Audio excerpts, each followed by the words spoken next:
It's just like treasure hunting. We're so caught in a culture of like being there and being right, where the situation is. People kind of like a goal to like go around and maybe even just explore. But more so, like a lot of my sculptures are forced perspective, so you have to be at a certain angle in order to see them anyways. It really allows for the person to be at the perfect place at the perfect time to actually catch these things out in the wild. And I think that's like kind of the beauty in my artwork. A lot of various reasons went behind why I put the placement there. Ultimately, it was just almost the symbolism and the softness of how the photo and what I wanted to come out of like the violinist over the state capitol dome, and kind of the imagery and the emotions that would go behind that.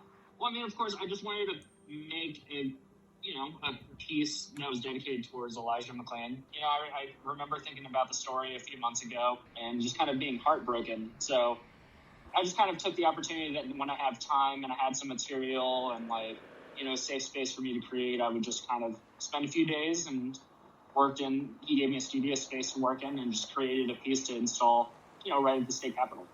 I think when people see what I'm doing and they kind of understand that what this is, I mean, I don't really consider it serious vandalism because it doesn't hurt anybody and it doesn't hurt like the electrical lines or anything.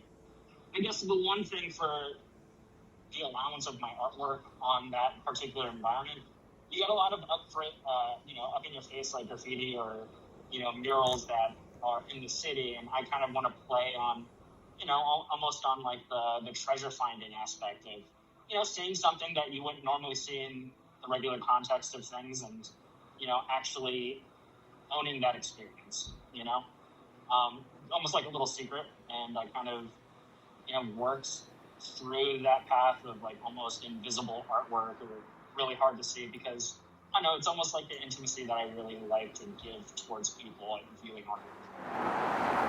Give yourself allowance to appreciate things around you. Stop to smell the flowers once in a while. And that's all I can say. I'm not telling anybody to like look up immediately or kind of do that, but maybe just keep that in your head that there's more out there to see than just looking that's what I'm trying to do.